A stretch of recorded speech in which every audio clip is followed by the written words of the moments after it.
Ladies and gentlemen, today we will analyze in a short lecture the term of conspiracy theory. Shortly said, it's like this: conspiracy theories do not exist, because theories and data cannot conspire, and logic not either. And one has to consider that conspirators principally will never present theories, but conspirators are acting silently.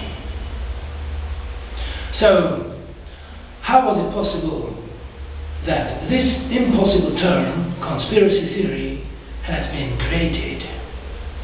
For seeing this, we have to go back to the post-war time, after Second World War, getting the origin.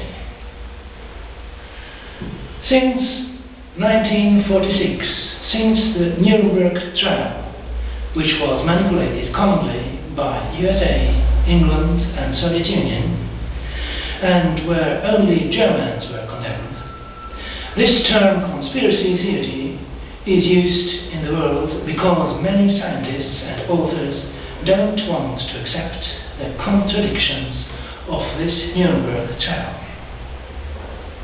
Many testimonies during this trial were not taken earnest. US industry's support for Hitler's Wehrmacht was concealed. For example, the supply with American anti-knock agent until 1945. The English tactics of mad bombing of towns was not analyzed, and occasions of mass death of the Holocaust, like tunnel construction, was walled up and never mentioned for 50 years. Deportations of Jews to the Gulag of Mr. Stalin were also concealed, etc. And so on. Against these critics of Nuremberg trial, the term conspiracy theory was invented with the hidden agenda that there would be a conspiracy of old Nazis going on. But in many cases it was not conspiracy, but it was a fight for more justice, estimating all the war-related events. It was a fight for mentioning of data and logic. The past of the actors principally is not so important for this. Until 1986, this term conspiracy theory accompanied the Cold War in Europe, and since then is accompanying globalization. The left policy and the policy of the central parties, together with European justice, which is often infiltrated by left movements, is principally suggesting who is doubting about mass media which are steered by USA. These persons should be conspirators with conspiracy theories, with the illusion that they would be old Nazis or neo-Nazis. And this is going really too far. Principally, the term conspiracy theory has got 6 several criminal points. First point: with this term, conspiracy theory, complete history works and analysis are developed, and the authors are defamed as conspirators. Second point: this term conspiracy theory is applied to all history works which do not correspond to the historiography of American steered school booklets. Third point: the term conspiracy theory is discharging journalists from reading new books and from further education, and by this there is a block of wisdom in whole Western journalism, which probably is steered by the Department of the Interior. By all this, the censorship against new and alternative data by media, by the press and by television is absolutely totally. Journalists who are spreading new prohibited data are simply blocked. Fourth point: as to all this, the term conspiracy theory is keeping the journalists in a pro-American line, and new journalists cannot imagine anymore that all data would be important, and not only the data of American state school booklets. Fifth point. The term of conspiracy theory is also copied by justices, and by this also lawyers and judges are working together with the journalists, devaluing complete history works and defaming their authors as conspirators. This collaboration of justice and journalism is partly very effective, and all this is called free journalism. Point number 6. Other responsibles in the state administration are copying these unilateral interpretations. For example, the leaders of Christian groups, politicians, or leaders of censors' offices, like the one of Wikipedia Encyclopedia, or of some comment blocks, etc., and so on. They are blocking persons, respectively, or eliminating meanings of people who principally have important data to present. Let's make a summary. History works and authors who are not fitting the American dressed media or to the Department of the Interior. These authors are simply criminalized as conspirators and as old Nazis, neo-Nazis, or in the USA also as communists. It's incredible how the journalists, public prosecution and judges in Europe and in the USA are going on using this general and criminal term of conspiracy theory against data and facts. But as long as the salary is okay, this habit will not change.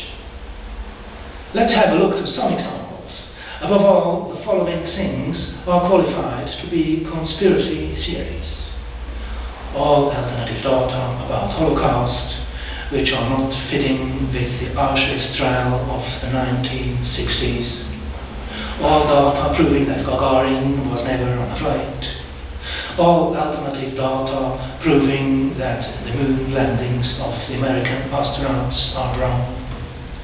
All alternative data about 11th of September 2001 where the holes were empty and the towers with a height of more than 400 meters each of the World Trade Center were blasted precisely and collapsing within 10 seconds. And since 2010, also all people understanding the truth about the bad euro should be conspiracy theorists. And since 2011, all people having doubts with the news about the death of Bin Laden also should be conspiracy theorists. But it's like this. Facts and data cannot conspire, but CIA and the US regime, they can well do it. All counterproofs are called conspiracy by the stupid journalists and are not reported or are made ridiculous. But with this criminalization of whole works and authors, the stupid journalists and judges have not created any peace, but they are making war against data and facts, which are not fitting their picture presenting a situation with a good USA and all others should be bad. As long as the salary is low, the journalists and judges will go on like this. This unilateral attitude will have consequences, because the wrong and unilateral description of conspirations and conspirators is leading to wrong political decisions. The worst cases with this are 11th of September 2001 and the bad euro. Therefore, it would be a progress when the journalists and the judges would fulfill their task presenting the data not anymore in the scheme of conspiracy theories with good or bad, but they should consider the data in a neutral way. By this, much more truth would be found. Even better would be a worldwide resolution that conspiracy theories do not exist. There is only data. Data can be right or wrong or incomplete, and it's not important who is presenting them. And when new data are found which are not fitting a picture, not the data are wrong, but the picture was wrong. That means, until today, there is a kind of racism in historiography against data and authors who are not fitting the picture of the upper class of Western Europe and of USA. Therefore, it would be right when the term conspiracy theory would be forbidden. Then all have to take earnest all data and all facts, and general condemnation of works and authors would not be possible anymore. It's not possible that someone should be a conspirator only by presenting data which do not please to the American-dressed media in Europe or in America. It's not possible either that someone would instigate a conspiration presenting data in a report which do not correspond with an American-dressed media in Europe and in America. Generally, it's like this: data and facts cannot conspire. They can be right or wrong, or incomplete. Also, logic cannot conspire, but those who cannot or don't want to think in a logic manner anymore, they will fall with their wrong fantasies. The candidates for these are the USA and the bad Europe. Therefore, the word conspiracy theory is a tactic of defense of the governing, fantasizing, American-dressed, whiskey-jazz upper class, concealing systematically untruths, lies, or incapacities. Therefore, the term conspiracy theories principally is illegal and criminal, because this point of view leads to wrong points of views and to wrong decisions. Therefore, it would be better to prohibit this term conspiracy theory immediately. Logic cannot conspire. Many thanks for your attention.